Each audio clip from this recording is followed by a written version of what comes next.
Welcome back. I put up that video about Kachari and I tried to make it very thorough, very complete, and I got some very good questions. So I just wanted to go over some of the internal anatomy of the nasopharynx very quickly to clarify some points because I got some great questions about it. So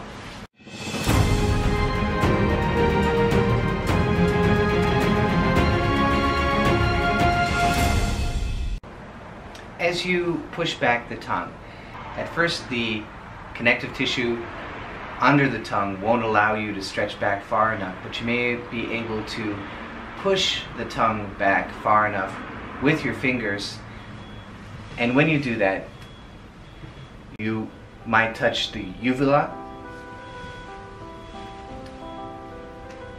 which is right here. And after that, the second thing that you'll probably touch in your practice of Kachari stretching is the back of the throat.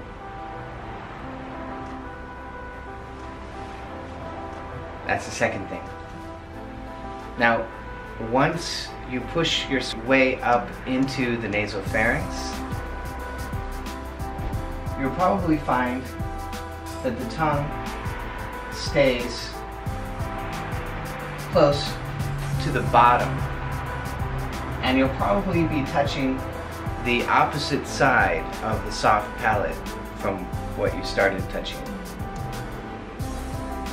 And eventually you're going to come upon this right here, this bone. It's very sharp and it's very sensitive, and that's the nasal septum. It feels sharp to your tongue. That's the nasal septum, and there'll be a hole on either side. So it will be,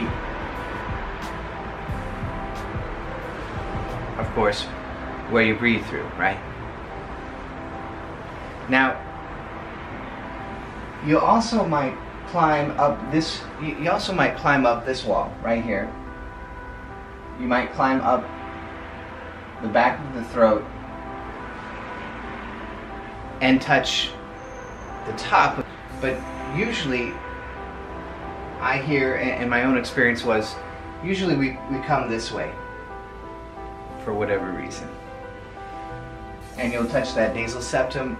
Now, here's the thing, here's how to find it. If you follow that nasal septum straight up, it will end in the ceiling of the nasal pharynx, which is right here. So the bone will end, but if you continue to go straight up, then you'll find a very small indentation in the roof of the nasal pharynx. So you could have found it by going up the back of the throat, coming up the roof of the nasopharynx until you found the small divot at the top, which is the sphenoid sinus.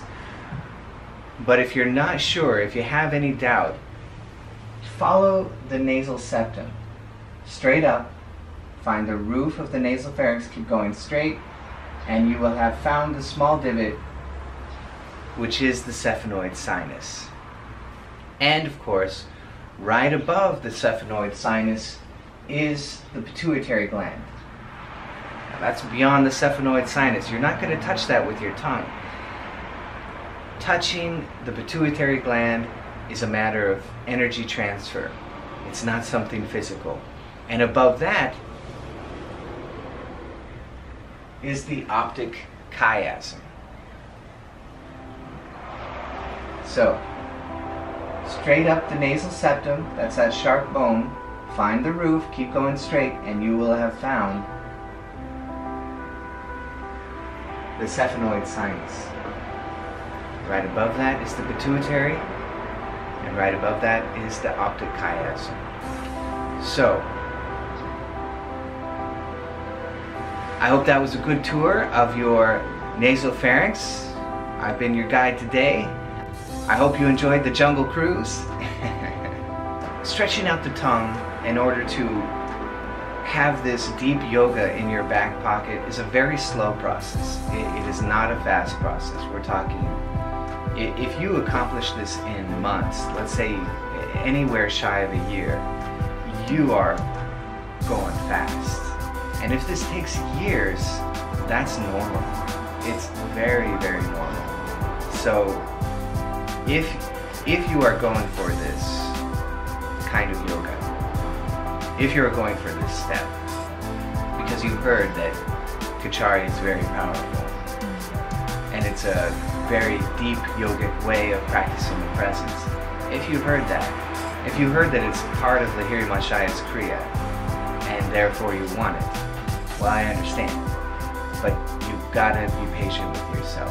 You've got to take your time, because this can't be accomplished quickly. There are some people who talk about cutting the tongue. Lahiri Machaya was against that. First of all, you can ruin your tongue if you do it wrong. You can ruin your tongue, you can ruin your speech, and what if you cut the very nerves that you're trying to support here? That tongue has to have nerve pathways that come all the way to the tip in order for the energy to go back through the sphenoid sinus into the pituitary gland. If you cut those nerves, you negate the very reason why you're stretching out the tongue. So remember that, and be slow and be patient. Alright, I hope that was helpful. Just a quick video, quick tour. I've been your jungle guide. Thanks for watching. Be sure to subscribe for more in-depth yogic meditation information.